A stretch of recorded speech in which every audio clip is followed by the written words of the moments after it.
Our Functional Farmhouse, coming at you today based on a comment in one of our past videos about backup generators. Yeah, we got a couple. One of the most important things about food safety and food storage is keeping things at the proper temperature. Now, if you have a robust freezer, whether you have a chest freezer stand-up, we have a dedicated 28 cubic foot stand-up and a dedicated 25 cubic foot refrigerator separate. And as you can see, I have two generators we're going to talk about today. This is not an all-encompassing thing on backups. This is your standard. This is the Generac 4000 XL, probably the most ubiquitous contractor generator out there. It is a 240 volt AC stator, and it runs at 3600 RPM to make the 120 volts at 60 hertz. Next to me, this is a much more robust and expensive Honda. This is a 65 EU 6500 IS. This is a carbureted version, not the fuel injected. And this is an inverter generator. So this is a gas powered to DC generator, and then AC is output via an inverter. So this can run, they're much quieter. I mean, this in general is a much more robust unit, but the way these work is the more amperage you need, the higher the RPMs go. The way these work is the RPMs are fixed and the engine throttles up as needed to maintain that RPM. This is probably going to be a less stable output compared to this, but it just depends on your budget. I bought this in 2005. I've had it, bought it new. It's 2024, almost 2025, and you know, it's been a champ. I've used it with my electric jackhammer. I've welded with it. I've traveled, well, not extensively with it, but I've gone out to the backcountry and run it. And you know, it's just a workhorse. It's loud as heck, but it works. In the context of backup power at home, you do have a 240 outlet, but you're really limited to about 2000 watts max output. Now, that's not a lot in the context of a single family home. If you're gonna use one of the 120 volts on a power strip, that's fine. You know, if you're just running your fridge or freezer or backup or something, no big deal. If you're gonna use a generator box or a make before break setup, this can work as long as you know you're limited. This cannot overcome locked rotor amps of an AC compressor. I would imagine not even with a soft start, where something like this, again, this is 6500, but in the context of an entire house, you're probably looking at something 12,000 to 12 to 24 kilowatt. My house has a 175 amp breaker, so I'm about the 20,000 watt max. And ironically enough, being out here in the country, our power's been really reliable. We're here in San Diego County where there are fire safety shutoffs, and we have not experienced a single one of those. I have this bad boy hooked up to the house, you know, using it in a limited capacity for scheduled power outages. The longest I've had this running was in the Great Power Outage of 2011, and I should have gotten a picture because we were the only property as far as the eye could see that had power on. Anyway, concerns and considerations with something like a contractor generator. They're freaking loud. They're really noisy, and that is probably the most annoying part. You know, these things are workhorses. They're meant to be on a job site, and again, they're loud. The inverter, these are meant for pretty much the same duty cycle, if not longer. Tons of food vendors, tons of businesses run these that are mobile, especially mobile food vendors. These Honda inverters are kind of like the generator of choice for the farmers markets around here or any of the mobile food vendors. They run, they're quiet, they're long lasting, they're serviceable, you know, and they just work. So some of the considerations for these things. Hey, Philip. You know, for me, so the genesis of this video was a comment on, hey, you're packing up surf and turf. Hope you got a backup generator when the power goes out so you don't lose your food. Well, I do. For gasoline, well, really for any backup generator, and these are emergency backup. This is not a continuity of service scope. So these are both gas powered, and fuel supply is going to be your biggest concern for keeping one of these on hand. Having this generator with its 4-gallon tank is awesome, but you know, you're going to be using about a half gallon of fuel an hour, maybe a little more depending on your load. And same thing with this. So if you only have what's in the tank plus a 5-gallon jug, you've only got 8 to 12 hours of runtime, maybe a little more. So if you're going to keep an emergency generator like this, you're completely limited by your fuel supply, and everyone's risk aversion to keeping flammable liquid around your property is an independent decision for you. You know, going to diesel would be a thing, but here in California, backup diesel generators have since been banned for use. That is not a thing for us these days.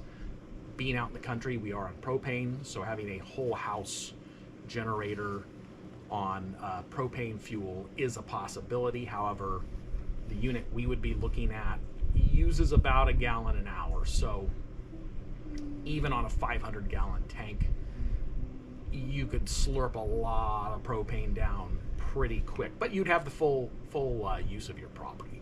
So again, I was exercising these today. I've got a note I keep. I try to cycle these for 30 minutes, heat cycle them at least once a quarter. That gets the fuel, I use fuel stabilizer.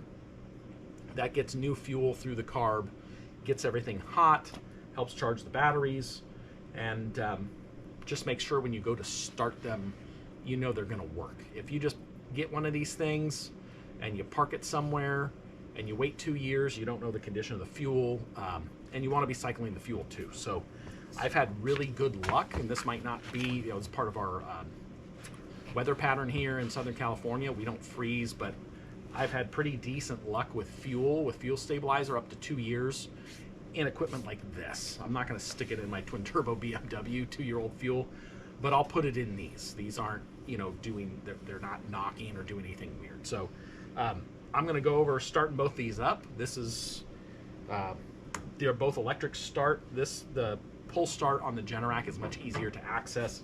This, you have to actually get a tool, pull a panel off. But former master mechanic, the most important thing with keeping these things going is to drain the carburetor, run the fuel out prior to setting them away, because these are heat soaked, and that means that they're at the highest operating temp that they're reasonably expected to reach, and gasoline evaporates at room temperature. Now these carburetors are in at least 150-degree ambient temperature right now, so that fuel is wanting to boil, and when it does, it can leave behind gum. You know, there's the light end hydrocarbons and the heavy end hydrocarbons, and the light end is what evaporates first, and then you start getting a thicker and thicker consistency as it runs down, what is known as carburetor gum. So cycling these things and then running the fuel out is the best way to ensure that you're gonna have a reliable startup when you need it. So these are already at temp. I'm gonna light each of these off in both the standard and eco mode so you can hear the difference. I'm not Project Farm, love that guy. I'm not gonna get a decibel meter out. You're gonna hear just on this microphone the difference, but I'm gonna light these off, put them in eco mode first, and then take them out to run the fuel out of them, just to give you an idea of what to expect if you're doing that at home, thinking, gosh, Eric, I turned the fuel off, how long is this damn thing gonna run? Well, I'm gonna show you right now. So we'll start with the Honda, that's quieter. So this is all, it's got a digital display, it's got a key. So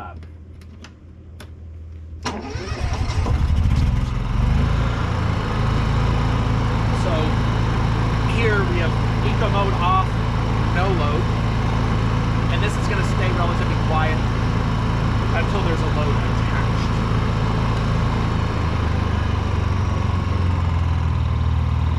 mode fully engaged. I'm going to turn the fuel off. And I'm going to turn eco throttle off.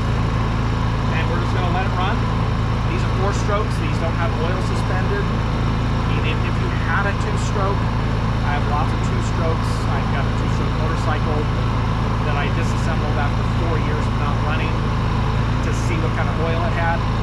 Not a concern. You're not going to hurt the engine doing this. If someone says running the fuel out like that, they're incorrect. They're just incorrect. So as the fuel's running out, it's gonna struggle. It's gonna starve. The throttle's trying to keep it going.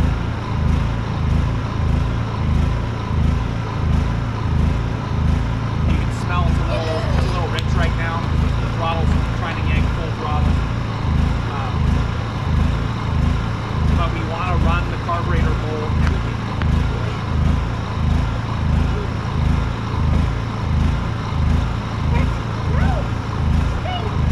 I know. And we wait.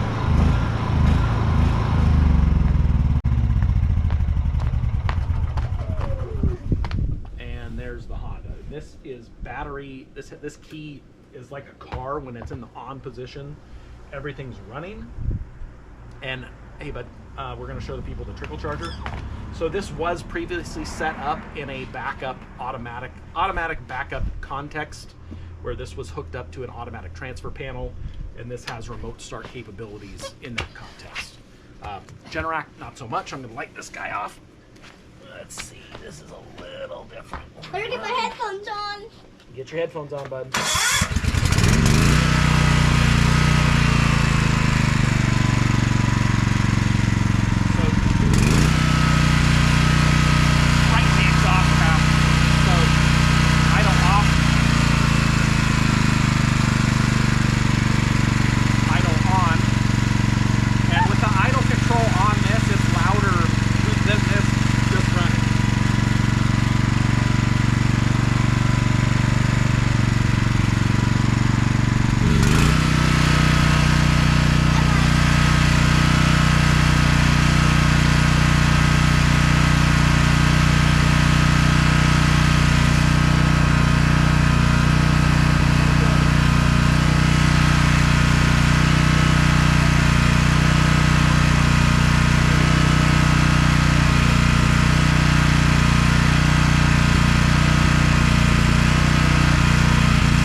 Sorry, y'all.